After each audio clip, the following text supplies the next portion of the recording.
Today, we remember a true legend in NFL history, Greg Landry. From leading the Detroit Lions on the field to shaping future stars as a coach, Landry's impact on the game is undeniable. Join us as we look back at the life and legacy of the man who defined resilience and excellence, both as a quarterback and coach. This is the story of Greg Landry, a name forever etched in football history. Greg Landry, a former Detroit Lions quarterback and assistant coach, has passed away at 77 years old. The Lions announced Landry's death on Friday night. Landry, born in Nashua, New Hampshire, was selected by the Lions with the 11th overall pick in the 1968 NFL draft after playing college football at UMass. He spent 11 seasons in Detroit, 1968 to 78, and 3 years with the Baltimore Colts 1979-81. He later served as the Lions quarterbacks coach for 2 seasons, 1995-96.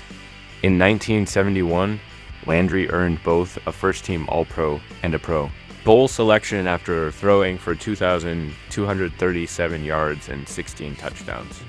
He was named NFL's Comeback Player of the Year in 1976 and was traded to the Colts in 1979. As a starting quarterback, Landry's career record was 404-13 in Detroit and 3-101 in Baltimore. After his NFL career, Landry played in the USFL with the Chicago Blitz 1983 and Arizona Wranglers 1984. He made one final NFL appearance in 1984 as an emergency starter for the Chicago Bears against Detroit at the Pontiac Silverdome, where he passed for 199 yards, 1 touchdown, and 3 interceptions on 11 for 20 passing in Chicago's 30-13 victory. Throughout his career, Landry attempted 2,300 passes, completing 1,276, 55.5%, for 16,052 yards and 98 touchdowns. Landry joined the Lions coaching staff in 1995 as the quarterback's coach for Scott Mitchell, under offensive coordinator Tom Moore and head coach Wayne Fontes. The Lions' passing game ranked second in the league that season, with Mitchell throwing for 4,338 yards and 32 touchdowns, and a career high 59.3% completion rate. The Lions reached the playoffs but lost in the wild card round to the Philadelphia Eagles. Landry retired from coaching after the 1996 season, when Detroit finished 5-11. Before that, he had coached with the Cleveland Browns as a quarterbacks coach under Marty Schottenheimer, 1985, and with the Chicago Bears as the quarterbacks receivers coach, 1986-88, and offensive coordinator, 1989-992. On Mike Ditka's staff, before coaching in Detroit, Landry spent 2 seasons as the offensive coordinator at Illinois, 1993-94. In 1980, Landry was inducted into the UMass Hall of Fame. More Lions news source from CBS Sports. Lions sound open to letting their kicker try a 73-yard field goal if the right opportunity comes up. Jake Bates is known for having one of the strongest legs in the NFL, and if the right opportunity arises this season, the Detroit Lions might give him a chance to demonstrate his impressive range to the rest of the league. In an interview this week, Lions coach Dan Campbell mentioned that the team would consider letting Bates attempt a field goal from as far back as 73 yards. And that nearly happened during their Monday night win over the Seattle Seahawks in Week 4. In the Lions' 42-29 win, the Seahawks tried a 62-yard field goal as the first half ended, but the kick fell short. Detroit's Halil Dorsey returned the ball to the 22-yard line and drew a face mask penalty. If the Lions had accepted the penalty, they would have taken possession at Seattle's 37-yard line. Campbell felt that distance was too far for a field goal, but he did note that he might have let Bates attempt a 73-yard kick from Detroit's own 45-yard line. That's probably a bit much.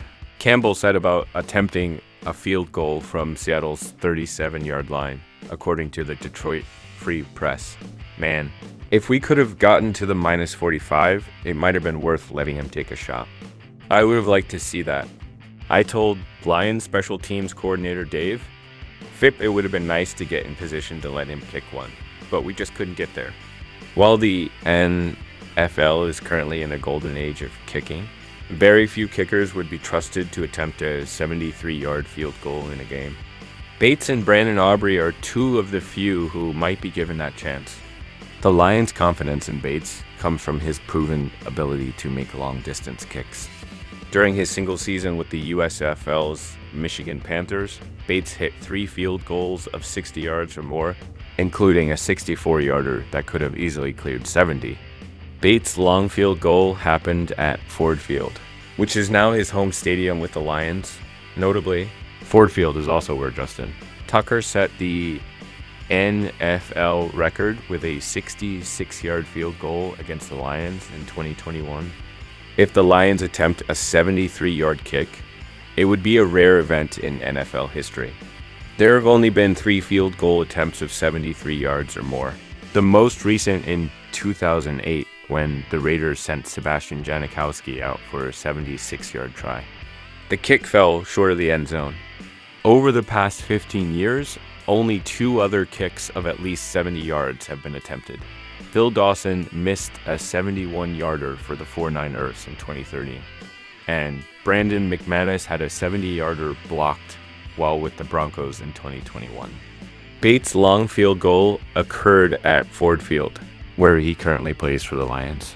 Notably, Ford Field is also the site of the longest field goal in NFL history, a 66-yarder by Justin Tucker against the Lions in 2021. A 73-yard attempt by the Lions would be a rare event.